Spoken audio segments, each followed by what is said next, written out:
పొద్దున్నే ట్రంప్ మామ cinema ఇండస్ట్రీలన్నిటికీ shock ఇచ్చిండు. ఎస్పెషల్లీ తెలుగు ఇండస్ట్రీలో చాలా పానిక్ అయితే క్రియేట్ అయింది. మనకు తెలుసు ట్రంప్ ఆఫీస్ లోకి వచ్చినప్పటి నుండి, అమెరికా ప్రెసిడెంట్ మళ్ళీ రెండోసారి అయినప్పటి నుండి టారిఫ్ వార్ అనేది నడుస్తున్నది. అంటే అమెరికాలోకి ఏ ప్రోడక్ట్ వచ్చినా దాని మీద 30% 50% ఎక్స్ట్రా టారిఫ్, ఆ రెగ్యులర్ భాషలో చెప్పాలంటే ఎక్స్ట్రా ట్యాక్స్ అయితే లెవీ అవుతున్నది అమెరికాలో. దీని వల్ల ప్రపంచ మార్కెట్లు చాలా ఎఫెక్ట్ అవుతున్నాయి. ఇది ఒక on going active situation. And recently Trump office లోకి వచ్చి 100 డేస్ కూడా కంప్లీట్ అయింది. మరి దాని సందర్భంగా ఏంటో తెలియదు. ఈ టారిఫ్ల పరంపర సినిమాలకు కూడా అప్లై అవుతుంది అని నిన్న ఒక పోస్ట్ వేసిండు Trump. 100% tariffs will be levied on all foreign films అని ఒక స్టేట్మెంట్ అయితే వదిలిండు. బట్ క్లాసిక్ ట్రంప్ స్టైల్లోనే డీటెయిల్స్ ఏమి ఇవ్వలేదు ఇంకా. సో ఎటువంటి డీటెయిల్స్ లేనప్పటికీ కూడా చాలా పానిక్ అండ్ ట్రెమర్స్ అయితే క్రియేట్ అవుతున్నాయి అన్ని ఇండస్ట్రీస్ లో, especially Telugu and Bollywood industries లో. ఎందుకంటే ఓవర్సీస్ మార్కెట్స్ లో ఈ రెండు ఇండస్ట్రీస్ కి అమెరికానే బిగ్గెస్ట్ మార్కెట్ అండ్ అమెరికానే ఓవర్సీస్ మార్కెట్ కి బిగ్గెస్ట్ కాంట్రిబ్యూటర్ కూడా. సో ఈ మార్కెట్ ఎఫెక్ట్స్ అయితే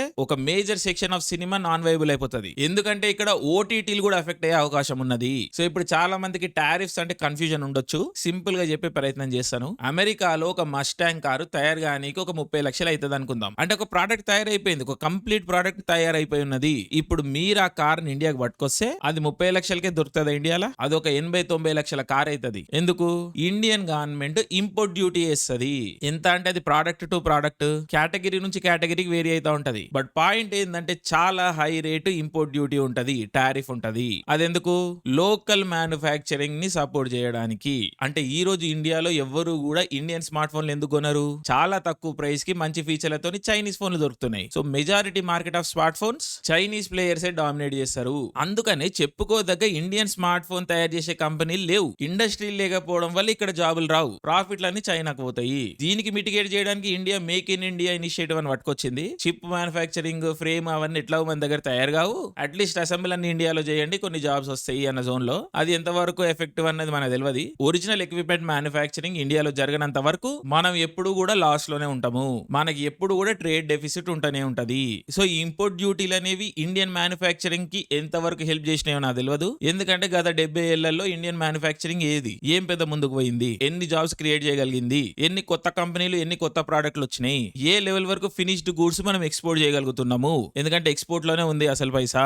మన కరెన్సీ ఎందుకు స్ట్రాంగ్ గా లేదు, మన ట్రేడ్ డెఫిసిట్ ఎందుకు ఇంకా అంత హై ఉన్నది. సో ఈ ఇంపోర్ట్ డ్యూటీలు అనేవి ఇండియన్ మ్యానుఫ్యాక్చరింగ్ కి ఎంత హెల్ప్ చేసినా నాకు తెలియదు. కానీ అమెరికాలో ఒక యావరేజ్ వ్యక్తి స్పెండ్ చేసే దానికంటే ఒక ఇండియన్ వ్యక్తి ఆన్ యావరేజ్ ఎక్కువ స్పెండ్ చేస్తాడు. చాలా కన్సూమర్ గూడ్స్ ఇండియాలో చాలా కాస్ట్లీ. నాకు ఎప్పుడు షాక్ అనిపించేది, అరే అమెరికా సంపన్న దేశము, వాడు వస్తువులకి మనకంటే తక్కువ ప్రైస్ ఎట్లా కడుతున్నాడు, మనం ఇంత బీద్ దేశము, ఒక బిజినెస్ చేయలేకపోతున్నాము, ఒక సప్లై చైన్ స్టడీ ఉంటుందని నమ్మకం పెట్టుకోలేకపోతున్నాము, ఎప్పుడు ట్యాక్స్ ఎంత పెరుగుతుందో తెలియదు. సో ఒక 2-3 ఏళ్ళు బిజినెస్ నడపాలన్న కష్టమైపోతున్నది. ఈ జోన్ నాకు ఎప్పుడు అర్థమయ్యేది కాదు. సో ఈ ఇంపోర్ట్ డ్యూటీస్ ఇండియాకి ఎంత బెనిఫిట్ చేసినా నాకు తెలియదు. బట్ నేను అంత మేధావిని కాదు, చాలా పెద్ద వాళ్ళు పనిచేస్తారు దీని మీద. సో వాళ్ళు ఆన్సర్ చేస్తారు ఆ విషయాన్ని. అగే నేనేం ఎక్స్పర్ట్ కాదు కదా వీటిల్లో. I'm just normal citizen living in India and నాకు అవసరం ఉన్న ప్రతి వస్తువుని డబుల్ ప్రైస్ ఇచ్చి కొంటున్న ఒక నార్మల్ వ్యక్తిని, అంతే. సో ఇదే పాలసీని ట్రంప్ అమెరికాకి అప్లై చేస్తున్నాడు. అమెరికన్ బిజినెస్ ప్రాక్టీసెస్, ఈ ఓపెన్ బార్డర్స్ అన్న కాన్సెప్ట్ అమెరికానే ఎక్కువ ఎఫెక్ట్ చేస్తుంది అని ట్రంప్ సపోర్టర్స్ రికగ్నైజ్ చేసుకున్నారు. సో ఈ విషయాల నుంచి అమెరికాని ప్రొటెక్ట్ చేయాలి అని డిసైడ్ అయ్యారు వాళ్ళు. దీనికి బ్యాక్గ్రౌండ్ లో చాలా కారణాలు ఉన్నాయి. అమెరికా ఈ రోజు ఒక డిక్లైనింగ్ సూపర్ పవర్. వాళ్ళ కంట్రీ ఇమిగ్రేషన్ నుంచి, రేసిజం నుంచి, పావర్టీ నుంచి, పొలిటికల్ ఇన్స్టెబిలిటీ నుంచి చాలా ఎఫెక్ట్ అవుతున్నది. సో ఇల్లే సక్కలేదు ఫస్ట్ వాళ్ళకి. సో వరల్డ్ పాలసీని ఏమి ఇన్ఫ్లుయెన్స్ చేస్తారు. అండ్ దానికి తోడు అమెరికన్ ఎకానమీ ఈ రోజు చాలా బ్యాడ్ పొజిషన్ లో ఉన్నది. అఫ్ కోర్స్ మనకంటే చాలా రెట్లు బెటర్ వాళ్ళు. బట్ ఒక జనరల్ అమెరికన్ స్టాండర్డ్ ప్రకారం ఈ రోజు అమెరికన్ మార్కెట్ లో చాలా ఇన్స్టెబిలిటీ ఉన్నది. సో దాన్ని వాళ్ళు కరెక్ట్ చేయాలని చూస్తున్నారు. దాంట్లో భాగంగానే వస్తున్నాయి ఈ టారిఫ్స్ అన్ని. అండ్ దీనికి ఇంకొక నెగటివ్ సైడ్ కూడా ఉన్నది. ట్రంప్ ని కొన్ని పెద్ద అమెరికన్ కార్పొరేషన్స్ టార్గెట్ చేసినాయి. వాటిల్లో టెక్ జైంట్స్ ఉన్నారు, వాల్ స్ట్రీట్ కంపెనీస్ ఉన్నాయి, అండ్ ఇంకా ముఖ్యంగా మీడియా కంపెనీలు ఉన్నాయి. సో తను పవర్ లకు రాగానే వీళ్ళని టార్గెట్ చేద్దామని ఫిక్స్ అయ్యిండు. కానీ ట్రంప్ ఏం పిచ్చోడు కాదు, ఉన్మాది కాదు, he's a businessman. So Trump గెలుస్తుండు అని అంచనా రాగానే ఈ టెక్ కంపెనీలన్నీ ప్లేట్ మార్చేసినాయి, ట్రంప్ ని అటాక్ చేయడం ఆపేసినాయి. మెల్లగా నీట్ గా పోయి ట్రంప్ పక్కన నిలబడ్డారు. So Trump on some level tech కంపెనీని ఈ రోజుకైతే వదిలేసిండు. కానీ వాల్ స్ట్రీట్ మీద యుద్ధం ఆపలేదు. దాంట్లో భాగంగానే ఈ ట్రేడ్ టారిఫ్లు అనేవి స్టార్ట్ చేసిండు. అండ్ వీటిలో ఇంపార్టెంట్ రోల్ ప్లే చేసిన హాలీవుడ్ అండ్ మీడియా కంపెనీలని ఈరోజు టార్గెట్ చేస్తున్నాడు. ఎందుకంటే ఈ టారిఫ్లు అనేవి ఫస్ట్ ఎవరిని ఎఫెక్ట్ చేస్తాయి? హాలీవుడ్ ని ఎఫెక్ట్ చేస్తాయి. ఎందుకంటే మనకు తెలుసు హాలీవుడ్ సినిమాలు వరల్డ్ మొత్తం షూట్ అవుతాయి. మిషన్ ఇంపాసిబుల్ ఓన్లీ అమెరికాలో తీయలేం కదా, దుబాయ్ లో తీస్తారు, లండన్ లో తీస్తారు, న్యూజిలాండ్ లో తీస్తారు. సో అలాంటప్పుడు ఒక అమెరికన్ సినిమా ఏదైతుంది, ఫారెన్ సినిమా ఏదైతుంది, ఎంత పర్సెంట్ షూటింగ్ అమెరికాలో జరిగితే అది నేటివ్ సినిమా అవుతుంది, ఎంత పర్సెంట్ షూటింగ్ ఫారెన్ కంట్రీస్ లో జరిగితే అది ఫారెన్ సినిమా అవుతుంది. ఈ డీటెయిల్స్ మీద ఇంకా మనకి క్లారిటీ రావాల్సి ఉన్నది. బట్ ప్రైమరీగా కంక్లూజివ్ ఏం జరుగుతుంది ఈ రోజు, హాలీవుడ్ సినిమాలు ప్రపంచం మొత్తం రిలీజ్ అవుతాయి, including China and India. So ఇప్పుడు ట్రంప్ టారిఫ్ వేసినప్పుడు చైనా వాడు వేయలేడా? సో వాడు 100% వేస్తే మనం 100% వేస్తాం. అప్పుడు 500-600 టికెట్ ఉంటే ఎంతమంది పోతారు ఇండియాలో? అసలు రిలీజ్ అవుతుందా సినిమా? సో ఈ టారిఫ్ ప్రాసెస్ లో ఫస్ట్ ఎఫెక్ట్ అయ్యేది హాలీవుడ్ సినిమానే. So Trump is taking revenge on the media companies. ఎందుకంటే ఈ మీడియా కంపెనీలు ఉన్నన్ని రోజులు ట్రంప్ ని టార్గెట్ చేస్తూనే వచ్చినాయి. ట్రంప్ ఇదే విధంగా ఫీల్ అవుతా ఉంటాడు. సో ఫస్ట్ వాళ్ళని కంట్రోల్ చేద్దామని ఈ టారిఫ్ వార్ అనేది స్టార్ట్ చేసిండు ఆర్ చేసుండొచ్చు. బట్ ఎనీవే అమెరికన్ పాలిటిక్స్ పక్కన పెడితే ఈ విషయం మనల్ని మన ఇండస్ట్రీని ఎట్లా ఎఫెక్ట్ చేస్తావో చూసుకుందాం. ఎందుకంటే మెజారిటీ తెలుగు సినిమాలు ఇండియాలోనే షూట్ అవుతాయి. సో టెక్నికలీ అమెరికా ప్రకారం ఇవి ఫారెన్ సినిమాలే. అండ్ మనకు తెలుసు ఈ రోజు తెలుగు ఇండస్ట్రీ 2 విషయాలపైన సర్వైవ్ అవుతున్నది. అయ్యేంటి? ఒకటి ఓటీటీ, 2 అమెరికన్ ఓవర్సీస్ కలెక్షన్స్. ఈ రెండింటి మీదనే చాలా మీడియం బడ్జెట్ రేంజ్ సినిమాలు నడుస్తున్నాయి ఈ రోజు, which is majority Telugu industry. And ఈ టారిఫ్ల వల్ల ఈ 2 విషయాలు ఎఫెక్ట్ అవుతాయి. ఎందుకంటే ఇప్పుడు ఒక తెలుగు సినిమాని అమెరికాలో డిస్ట్రిబ్యూట్ చేయాలి. సో ఒక డిస్ట్రిబ్యూటర్ దాన్ని 10 కోట్లకు కొనుక్కుండా అనుకుందాం రైట్స్. ట్రంప్ దీని మీద 100% టారిఫ్ వేసిండు. అంటే కాస్ట్ డబుల్ అయిపోయింది డిస్ట్రిబ్యూటర్ కి. 10 కోట్ల ప్రోడక్ట్ 20 కోట్లకు కొన్నాడు. సో ఫైనల్ గా దాని ప్రైస్ ఎవరు కట్టాలి? ఎండ్ కన్స్యూమరే కడతాడు. అంటే ఒక యావరేజ్ తెలుగు వ్యక్తి అమెరికాలో ఎవరైతే సినిమా చూస్తాడో వాళ్ళే ఎఫెక్ట్ అవుతారు. వాళ్ళ టికెట్ ప్రైస్ డబుల్ కావచ్చు. మనకు తెలుసు already ticket prices in America Telugu సినిమాలకి చాలా ఇన్ఫ్లేటెడ్ అని, ఉన్నదానికంటే డబుల్ ప్రైజ్లు ఉంటాయి అని. దానికి తోడు ఇదొక్కటి వచ్చి పడితే ఎంత అవుతుందో మనకు తెలియదు, అది చూడాలి. So already American economic condition దృష్ట్యా చాలా సినిమాలు అమెరికాలో ఆల్రెడీ ఎఫెక్ట్ అవుతున్నాయి. ముందు వచ్చిన కలెక్షన్లు వస్తలేవు. ఇప్పుడు టికెట్స్ అనేవి 2-3 టైమ్స్ అయితే ఖచ్చితంగా ఎఫెక్ట్ అవుతుంది సినిమా. తెలుగు సినిమాలకి ఏదైతే అమెరికన్ మార్కెట్ ఉందో అది ఓవర్ నైట్ క్రాష్ అయ్యేదానికి అవకాశం ఉన్నది. ఆల్రెడీ జరగాల్సిన డీల్స్ అయిపోయినాయి అని కొన్ని గుసగుసలు వినిపిస్తున్నాయి. అగైన్ రూమర్స్ ఎంతవరకు కరెక్టో మనకు తెలియదు, బట్ అండర్స్టాండబుల్ అవి. సో ఇది ఒక చాలా పెద్ద విషయం. బట్ దీనికన్నా పెద్ద విషయం ఓటీటీ కంపెనీలు. ఎందుకంటే మనకు తెలుసు అన్ని ఓటీటీ కంపెనీలు అమెరికన్ కంపెనీలే, మెజారిటీ అట్లీస్ట్. సో ఈ రోజు ఒక ఓటీటీ కంపెనీ తెలుగు సినిమాని వరల్డ్ వైడ్ బేసిస్ మీద కొనుక్కుంటాయి రైట్స్. కానీ ఈ రోజు ట్రంప్ రూల్స్ ఓటీటీ సినిమాలకు కూడా వర్తిస్తే అప్పుడు ప్రైస్ స్ట్రక్చర్ అనేది మారిపోతుంది. ఈ వరల్డ్ వైడ్ కాన్సెప్ట్ అనేది ఉండదు ఓటీటీలల్లా. ఇప్పుడు ఏ విధంగా అయితే థియేట్రికల్ బిజినెస్ రీజన్ వైజ్ జరుగుతుందో ఓటీటీలో కూడా అదే ప్రాసెస్ స్టార్ట్ అవ్వాలి. అంటే ఓటీటీ ప్రైసెస్ కూడా American price, European price, Asia Pacific ఇట్లా అమ్మాల్సి వస్తుంది అనుకుంటా. ఎందుకంటే యూరోప్ లో టారిఫ్ లేదు, బట్ అమెరికన్ రీజన్ కి మాత్రం టారిఫ్ ఉన్నది. సో అమెరికన్ ప్రభుత్వం ఒక సినిమా వర్త్ ఓటీటీలో అమెరికన్ రీజన్ లో ఎంత ఉంది అని ఏ బేసిస్ మీద డిసైడ్ చేస్తుంది? ఎందుకంటే ఈ ఓటీటీ కంపెనీలు వ్యూస్ కూడా బయటికి చెప్పరు, వాచ్ అవర్స్ మీద కూడా క్లారిటీ ఉండదు. సో ఒక ఓటీటీ కంపెనీ ఒక సినిమాని 40 కోట్లకు కొనుక్కుంది అనుకుందాం, world wide OTT rights. American ప్రభుత్వం ఏ బేసిస్ మీద దీని మీద టారిఫ్ వేస్తుంది? దీని మీద క్లారిటీ లేదు. అది 10 కోట్లకి వేస్తుందా, 20 కోట్లకి వేస్తుందా, లేకపోతే మొత్తం 40 కోట్ల మీద వేస్తుందా? It doesn't make sense. So finally American ప్రభుత్వం ఈ ఓటీటీ కంపెనీల మీద ప్రెషర్ పెట్టొచ్చు. మీ ప్రతి సినిమాకి అమెరికాలో ఎంత షేర్ ఉన్నది, ఎంతమంది మనుషులు చూస్తున్నారు, సో ఆ డేటా బయట పెట్టమని ప్రెషర్ పెట్టి ఆ డేటా ఆధారంగా టారిఫ్లు అనేవి లెవీ చేయొచ్చు. అగైన్ ఇదంతా స్పెక్యులేషన్, తెలియదు మనకి. సో ఇది ఎట్లా ప్లే అవుట్ అవుతుందో చూడాలి. అండ్ ఓటీటీ కంపెనీలు ఈ టారిఫ్ వార్ లోకి ఇంక్లూడ్ అయితాయా లేదా అని కూడా చూడాలి. ఎందుకంటే ట్రంప్ కేవలం బిజినెస్ దృష్ట్యా మాట్లాడతలేడు ఈ విషయాన్ని. ఆయన ప్రైమరీ ఎజెండా అమెరికాలో సినిమాలు రీస్టార్ట్ అవ్వాలి,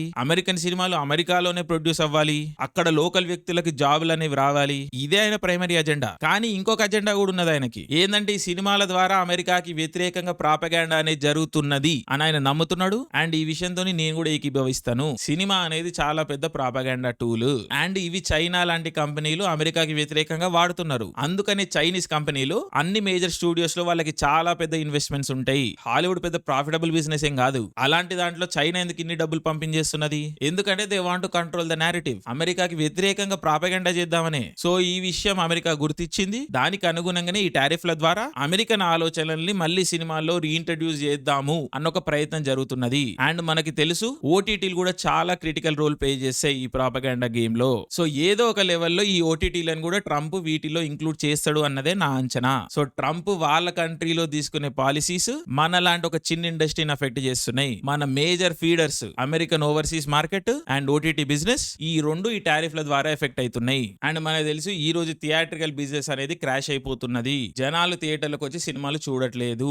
అండ్ మన రాగడి ఛానల్లో 4-5 ఇయర్స్ నుంచి ఏదైతే చెప్తున్నామో ఓటీటీలు అనేవి సస్టైనబుల్ బిజినెస్ కాదని, అది ఈ రోజు మళ్ళీ ప్రూవ్ అవుతున్నది. సో తెలుగు సినిమా అనేది చాలా పెద్ద క్రైసిస్ లో ఉన్నది. అండ్ మనం మొన్ననే ఒక వీడియో చేసినాం తెలుగు సినిమా పైన. దాంట్లో ఏం కంక్లూడ్ చేసినాము? సినిమా అనేది సినిమా లాగా ఉండదు, రాజకీయ పార్టీలకి పిఆర్ వింగ్ కాబోతున్నాయి అని కంక్లూడ్ చేసినాము. అండ్ ఒకవేళ ఈ టారిఫ్లు గా అమల్లోకి వస్తే మీడియం రేంజ్ నుంచి చిన్న బడ్జెట్ సినిమాల వరకు అన్ని క్రాష్ అవుట్ అయిపోతాయి. పెద్ద హీరోల సినిమాలు ఒక్కటే సస్టైన్ అవుతాయి, ఎందుకంటే వాళ్ళ బ్యాకింగ్ పొలిటికల్ పార్టీస్ కాబట్టి. So cinema as an an independent art form చాలా పెద్ద ట్రబుల్ లో ఉన్నది. కేవలం రాజకీయ పార్టీల మౌత్ పీసులు ఉండే సినిమాలే మిగిలేదానికి అవకాశం ఉన్నది. ఇదే నా రీడింగ్. సో చూడాలి మరి ఇది ఎట్లా ప్లే అవుట్ అవుతుందని. సో ఈ టారిఫ్ లను సబ్వర్ట్ చేయడానికి మనోళ్ళు కొత్త పాలసీ క్రియేట్ చేయొచ్చు, ఆర్ ఒక కొత్త టైప్ ఆఫ్ ఇండస్ట్రీ క్రియేట్ చేయొచ్చు. ఎందుకంటే మనోళ్ళు ట్రై చేస్తున్నారు డల్లాస్ బేస్డ్ గా ఒక తెలుగు సినిమా ఇండస్ట్రీ అమెరికాలో క్రియేట్ చేయడానికి. సో అమెరికన్ క్రూ తోని సపోర్టింగ్ కాస్ట్ అంతా అమెరికన్స్ ని పెట్టి at max hero heroine India నుంచి పట్టుకపోయి ఫుల్లీ అమెరికాలోనే తెలుగు సినిమాలు తీయాలి అన్న ఒక ఆలోచన నడుస్తున్నది. ఒక 2-3 years నుంచి నడుస్తున్నది. అది ఈ మధ్య పికప్ అవుతున్నది కూడా. సో ఈ టారిఫ్ల తర్వాత ఆ ఇండస్ట్రీ అనేది బ్లో అప్ అవ్వచ్చు. కంప్లీట్ గా ఒక Telugu cinema industry in America form అవ్వచ్చు, అవకాశం ఉన్నది. ఇలాంటి వాటి మీద టారిఫ్లు ఎట్లా ప్లే అవుతాయో మనం చూడాలి. ఎందుకంటే ఇండియా నుంచి డబ్బులు పోతున్నాయా లేకపోతే అమెరికాలోనే ఫండ్ అవుతున్నాయా, ఇలాంటి టెక్నికాలిటీస్ ఉంటాయి కొన్ని. బట్ ఏదైతే ఈ రోజు తెలుగు ఇండస్ట్రీ అని ఒక యునైటెడ్ ఇండస్ట్రీ ఉన్నదో అదైతే స్ప్లింటర్ అయ్యే అవకాశం ఉన్నది, పార్ట్లుగా విడిపోయే అవకాశం ఉన్నది. మనం ఆల్రెడీ మన ఛానల్లో చాలా సార్లు చెప్తూ వచ్చినాం. ఇప్పుడున్న హైదరాబాద్ ఇండస్ట్రీయే చీలిపోవచ్చు, 30-40% అమరావతికో లేదా వైజాగ్ షిఫ్ట్ అవ్వచ్చు అని. ఒకవేళ అమెరికాలో గానీ కొత్త ఇండస్ట్రీ ఫామ్ అయితే ఈ ప్రాసెస్ కూడా ఇంకా స్పీడప్ అవుతుంది. ఒక 10 ఏళ్లలో జరగాల్సిన విషయం 5-6 ఏళ్లలోనే జరిగిపోవచ్చు. అండ్ నేను చాలా రోజుల నుంచి ఒకటే చెప్తూ వస్తున్నా, ఇండిపెండెంట్ ఫిల్మ్ మేకర్లు అనే వాళ్ళు ఈ ఇండస్ట్రీలకు వస్తా, నేను ఇండస్ట్రీని నమ్ముకుంటా, అట్లీస్ట్ ఓటీటీలన్నా నేను సినిమాను వదులుతా, ఈ ఆలోచనలు మీరు పక్కన పెట్టేయండి. ట్రెడిషనల్ డిస్ట్రిబ్యూషన్ ఏదైతే ఉందో సినిమాస్ అండ్ ఓటీటీస్ అవి ఈరోజు చాలా క్రిటికల్ పొజిషన్ లో ఉన్నాయి. సో జనాలు మా దగ్గరికి రావాలి అన్న ఆలోచన మీరు వదిలేయండి, మీరే జనాల దగ్గరికి వెళ్ళాలి. సో ఈ రోజు జనాలు ఎక్కడున్నారు? యూట్యూబ్ లో ఉన్నారు. యూట్యూబ్ బంద్ అయితే యూట్యూబ్ లాంటి ప్లాట్ఫామ్ ఇంకోటి వస్తుంది ఇండియాలో, జరుగుతుంది అది. సో మీ కాస్ట్ తక్కువ పెట్టుకోండి, కొత్త కథల మీద ఫోకస్ చేయండి, చచ్చిపోతున్న జనాల ఇంట్రెస్ట్ ని మళ్ళీ జనరేట్ చేయండి సినిమా పట్ల. ఈ ఫ్రీ డిస్ట్రిబ్యూషన్ ని వాడుకోండి. మీరు యూట్యూబ్ లోనే సినిమాలు వదలండి, హయ్యర్ వాల్యూమ్ లో వదలండి, కొత్త కథలు వదలండి. 3-4 years లో మార్కెట్ అవుతుంది. అదే నేను చాలా సార్లు చెప్పినా మళ్ళీ చెప్తున్నా, నెక్స్ట్ జనరేషన్ టామ్ క్రూజ్ అయినా స్పీల్బర్గ్ అయినా యూట్యూబ్ లాంటి ఫ్రీ ప్లాట్ఫామ్స్ నుంచే వస్తారు ఆర్ రాబోతున్నారు. So if you want be a relevant film maker, cinema అన్న ఆర్ట్ ఫామ్ ని మీరు కాపాడాలనుకుంటున్నారు లేదా ఆ ఆర్ట్ ఫామ్ లోకి మీరు కాంట్రిబ్యూట్ చేయాలనుకుంటున్నారు, సో మీరు ఇండస్ట్రీలోకి వస్తా, నేను ప్రొడ్యూసర్ కింద 5 ఏళ్ళు నా అంతా ఇదంతా వదిలేరు ముచ్చట. కెమెరాలు ఉన్నాయి, ఎక్విప్మెంట్ ఉన్నాయి అందరి దగ్గర. సో రిసోర్సెస్ పూల్ చేసుకోండి, టాలెంట్ ని పూల్ చేసుకోండి, కాస్ట్ మినిమల్ పెట్టుకోండి, వదలండి యూట్యూబ్ లో అంతే. అండ్ టైమ్లీగా డబుల్ ఇంజన్ కూడా యూట్యూబ్ లో వదిలేరు. డబుల్ ఇంజన్ అనేది ఒక ఆర్ట్ సినిమా, స్లో ఉంటది, చాలా మందికి బోరింగ్ అనిపించవచ్చు, but it's an original idea, కొత్త సినిమా. సో ఈ రోజు ఈ వీడియో తర్వాత ఒక 100 మంది డబుల్ ఇంజన్ వెళ్ళి చూసిరు అనుకోండి, దాంట్లో ఒక 10 మంది ఫ్యాన్స్ అవుతారు సినిమాకి. అవంతి సినిమాని అప్రిషియేట్ చేస్తారు 10 మంది. ఆ 10 మంది నిన్న లేరు, ఈ రోజు ఎక్స్ట్రా క్రియేట్ అయ్యారు. ఎందుకు? యూట్యూబ్ లో ఉంది సినిమా. ఏదో ర్యాండమ్ ఓటీటీ ప్లాట్ఫామ్ లో పెడితే ఎవరు పోతారు, ఎవరు చూస్తారు? ఆఫ్ కోర్స్ డబ్బులు అవసరమే, బట్ లాంగ్ టర్మ్ లేని పని చేస్తుంది. So double engine is on YouTube for everyone to see for free. So వెళ్ళి చూడండి, ఫ్రీ చూడండి, నచ్చొచ్చు, తెలియదు, నచ్చకపోతే ఏం పోయేది ఉంది, ఒక అర్ధగంట, ఇట్స్ ఓకే. సో చాలా పాసిబిలిటీస్ ఉన్నాయి ఇక్కడ. అదేంటంటే ఓటీటీలు అనేవి సస్టైనబుల్ మోడల్ కాదు. నెక్స్ట్ చిన్న సినిమాలు అనేవాళ్ళు కేవలం యూట్యూబ్ లో ఫోకస్ చేయాలి. పెద్ద సినిమాలు అనేవి ఏదో ఒక పొలిటికల్ పార్టీకి అలైండ్ అయ్యి ఉండబోతున్నాయి. ఏదో ఒక పొలిటికల్ పార్టీ మెసేజింగ్ ఫండింగ్ అయితే ఉంటది ఈ సినిమాలకి. అండ్ లాస్ట్ లో ఇంకొక ఎక్స్పెక్టేషన్ ఆర్ గెస్ ఏంటంటే, ఈ ఒక్కటి ఏదైతే ఉన్నదో ఇండస్ట్రీ, తెలుగు ఇండస్ట్రీ, దీంట్లోంచి మల్టిపుల్ స్ప్లింటర్స్ ఫామ్ కాబోతున్నాయి. అమెరికాలో ఒక చాప్టర్, హైదరాబాద్ లో ఒక చాప్టర్, అమరావతి వైజాగ్ లో ఒక చాప్టర్, ఇట్లా. సో చాలా ట్రాన్సిషనరీ ఫేజ్ లోంచి అయితే వెళ్తున్నాం మనము. ఇది ఇంకా ఫైనల్ గా ఎట్లా ప్లే అవుట్ అవుతుందో మనం చూడాలి. సో ట్రంప్ టారిఫ్స్ అప్లై అయినా కాకపోయినా మనం అయితే కొంచెం షేక్ అనే ఉన్నాము. ఎందుకంటే ఫర్ ఎగ్జాంపుల్ హిట్ అని చెప్తున్న సినిమా ఈ రోజు వీకెండ్ అయిపోయింది, మెజారిటీ రీజన్స్ రికవర్ కాలేదు. సో మరేంటి, ఓవర్సీస్ ఓటీటీల మీద నడిచే ఇండస్ట్రీ ఇది. సో కష్టమే, చూద్దాం ఇది ఎటు పోతుందో. అఫ్ కోర్స్ ఎక్కువ ఇన్ఫర్మేషన్ యాడ్ అవుతున్నా కొద్ది ఈ టాపిక్ ని మనం డిస్కస్ చేస్తూనే ఉంటాము. చూద్దాం, ఇది 1-2 years వెళ్ళే ప్రాసెస్. ఏం జరుగుతుందో చూద్దాం, మాట్లాడదాం, డిస్కస్ చేద్దాం. బట్ అగైన్ జనాలు ఉన్న దగ్గరికే సినిమా అనేది వెళ్ళాలి. చిన్న సినిమా, మీడియం బడ్జెట్ సినిమా వెళ్ళాలి. సో మీరు ఒకవేళ అప్కమింగ్ ఫిల్మ్ మేకర్ అయితే మీ ప్రయారిటీ ఫ్రీ ప్లాట్ఫామ్సే ఉండాలి. మీరు సినిమాని యూట్యూబ్ లోనే వదలండి. సో యా, ట్రంప్ అయితే ప్రకంపనలు సృష్టించిండు. చూద్దాం ఇది ఎటు పోతుందో. థ్యాంక్ యూ, జై హింద్.